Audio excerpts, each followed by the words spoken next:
दोस्तों आज की इस वीडियो में हम बात करेंगे प्राइस एक्शन ट्रेडिंग के बारे में। प्राइस एक्शन ट्रेडिंग में हम सिर्फ प्राइस को देखकर यह पता लगाते हैं यहां से प्राइस कौन सी साइड मूव करेगा।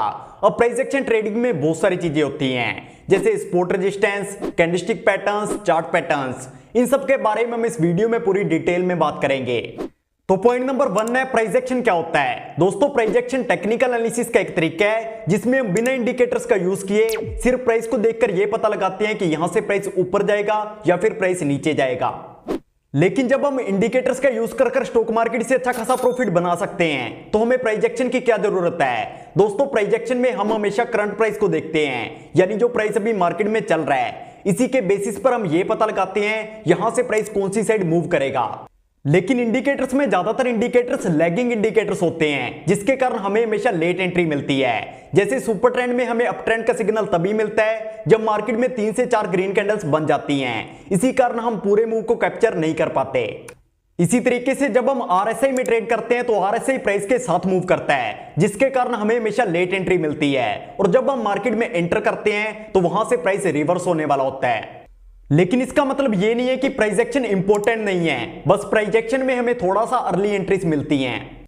पॉइंट नंबर 2, प्राइस एक्शन हर तरह के चार्ट पर काम करता है, चाहे वो इंडेक्स का चार्ट हो, चाहे वो स्टॉक्स का चार्ट हो, चाहे वो बिटकॉइन का चार्ट हो, चाहे वो गोल्ड का चार्ट हो। अगर मार्केट में प्राइस मूव कर रहा है तो वहां पर प्राइस एक्शन काम करेगा। लेकिन इंडिकेटर्स हर तरह के चार्ट पर अलग तरीके से काम करते हैं। जैसे अगर कोई इंडिकेटर स्टॉक्स में अच्छे तरीके से काम कर रहा है, जरूरी नहीं है कि वो इंडेक्स में भी अच्छे तरीके से काम करेगा। इसी तरीके से अगर कोई इंडिकेटर इंडियन मार्केट में अच्छे तरीके से काम कर रहा है, जरूरी नहीं है कि वो फॉरेक्स मार्केट में भी अच्छे तरीके से काम करेगा। लेकिन अगर मार्केट में प्राइस मूव कर रहा है तो वहां पर प्राइस एक्शन काम करेगा। पॉइंट नंबर 3, हमें प्राइस एक्शन में कोई भी बाय या सेल के सिग्नल नहीं मिलते हैं। हमें खुद पता करना होता है हमें कहां पर बाय करना है और कहां पर सेल करना है। लेकिन इंडिकेटर्स की अपनी एक कैलकुलेशन होती है, जैसे आरएसआई, एमएसीडी, मूविंग एवरेज, इन सब की अपनी एक कैलकुलेशन होती है और ये सभी हमें डायरेक्टली बाय और सेल के सिग्नल देते हैं। तो अब समझते हैं प्राइस एक्शन काम किस तरीके से करता है। दोस्तों प्राइस एक्शन के अंदर बहुत सारी चीजें होती हैं। सबसे पहली चीज होती है स्टॉक्स के हाई और लो का एनालिसिस करना। लो पॉइंट्स का मतलब होता है जहां से प्राइस रिजेक्शन लेकर वापस ऊपर जाता है। अगर बहुत सारे लो पॉइंट्स एक ही लेवल पर बन रहे हैं तो वो हमारे लिए एक स्ट्रॉन्ग सपोर्ट लेवल है। इसी तरीके से हाई पॉइंट्स का मतलब होता है जहां से प्राइस रिजेक्शन लेकर नीचे गिरता है। अगर बहुत सारे हाई पॉइंट्स एक ही लेवल पर बन रहे हैं तो वो हमारे लिए एक स्ट्रॉन्ग रेजिस्टेंस लेवल है। तो प्राइस एक्शन के रूल्स के अकॉर्डिंग अगर प्राइस हमारे सपोर्ट या रेजिस्टेंस को ब्रेक करता है तो हमें ट्रेड करने का मौका मिलता है। लेकिन मार्केट में कभी भी प्राइस सीधा ऊपर या फिर सीधा नीचे नहीं जाता है। जैसे अगर एग्जांपल के लिए मार्केट में प्राइस अप ट्रेंड में है तो प्राइस ऊपर जाएगा, ऊपर जाकर प्राइस एक हाई बनाएगा, प्राइस नीचे गिरेगा, नीचे जाकर प्राइस एक लो बनाएगा, इसके बाद प्राइस दोबारा ऊपर जाएगा, ऊपर जाकर प्राइस एक हायर हाई बनाएगा, प्राइस नीचे गिरेगा, नीचे जाकर प्राइस एक हायर लो बनाएगा। इसी तरीके से प्राइस कई बार हायर हाई और हायर लो बनाएगा। इसी तरीके से प्राइस मार्केट में मूव करता है और हमें लगातार हाई और लो के लेवल्स मिलते हैं। अब सपोर्ट रेजिस्टेंस के बारे में सीखने के बाद आपको कैंडलस्टिक पैटर्न्स के बारे में सीखना होगा। अब मार्केट के अंदर बहुत सारे कैंडलस्टिक पैटर्न्स होते हैं, हम इन्हें 2 पार्ट्स में डिवाइड कर सकते हैं, बुलिश कैंडलस्टिक पैटर्न्स और बेरिश कैंडलस्टिक पैटर्न्स।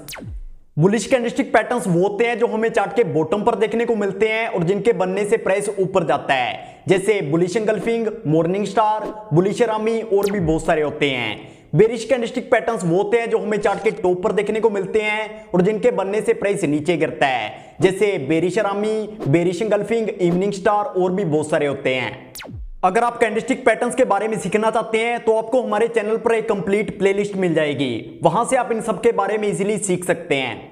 अब कैंडलस्टिक पैटर्न्स के बारे में सीखने के बाद आपको चार्ट पैटर्न्स के बारे में सीखना होगा। मार्केट के अंदर 3 तरह के चार्ट पैटर्न्स होते हैं, reversal chart patterns, continuation chart patterns, neutral chart patterns. Reversal chart patterns वो होते हैं जिनके चार्ट पर बनने से प्राइस रिवर्स होता है। जैसे अगर मार्केट में प्राइस अप ट्रेंड में है, हमें चार्ट पर कोई रिवर्सल पैटर्न देखने को मिलता है तो वहां से प्राइस नीचे गिरेगा, और अगर मार्केट में प्राइस डाउन ट्रेंड में है, हमें चार्ट पर कोई रिवर्सल पैटर्न देखने को मिलता है तो वहां से प्राइस ऊपर जाएगा। रिवर्सल चार्ट पैटर्न्स जैसे double top, head and shoulder, rising veg और भी बहुत सारे होते हैं। अब कंटिन्यूएशन चार्ट पैटर्न्स वो होते हैं जिनके चार्ट पर बनने से प्राइस उसी डायरेक्शन में और तेजी से मूव करता है। जैसे अगर मार्केट में प्राइस अप ट्रेंड में है, हमें चार्ट पर कोई कंटिन्यूएशन पैटर्न देखने को मिलता है तो वहां से प्राइस और ऊपर जाएगा, और अगर मार्केट में डाउन ट्रेंड चल रहा है, हमें चार्ट पर कोई कंटिन्यूएशन पैटर्न देखने को मिलता है तो वहां से प्राइस और नीचे गिरेगा। कंटिन्यूएशन पैटर्न्स जैसे फ्लैग, पेनेट, कप एंड हैंडल और भी बहुत सारे होते हैं। अब न्यूट्रल चार्ट पैटर्न्स वो होते हैं जिनके चार्ट पर बनने से प्राइस किसी भी डायरेक्शन में तेजी से मूव कर सकता है। न्यूट्रल चार्ट पैटर्न्स जैसे ascending triangle, descending triangle, symmetrical triangle और भी बहुत सारे होते हैं। दोस्तों, जब आप कैंडलस्टिक पैटर्न्स, चार्ट पैटर्न्स और सपोर्ट रेजिस्टेंस को मिलाकर चार्ट को स्टडी करते हैं तो इसी को हम प्राइस एक्शन बोलते हैं। जब आप रिस्क मैनेजमेंट को सीख लेंगे तो आपको यह पता चल जाएगा कि यहां से आगे मार्केट में प्राइस कौन सी डायरेक्शन में मूव कर सकता है। अब इसके बाद रिस्क मैनेजमेंट नाम की एक चीज होती है जिसके अकॉर्डिंग आप अपनी ट्रेडिंग के कुछ इंपॉर्टेंट रूल्स को फॉलो करते हैं। रिस्क मैनेजमेंट के ऊपर मैं कंप्लीट वीडियो बना चुका हूं, उस वीडियो का लिंक आपको आई बटन में मिल जाएगा, वहां से आप उस वीडियो को इजीली वॉच कर सकते हैं। तो आई होप आपको इस वीडियो से काफी कुछ सीखने को मिला होगा। तो फिर मिलेंगे इसी तरह की किसी नई वीडियो के साथ।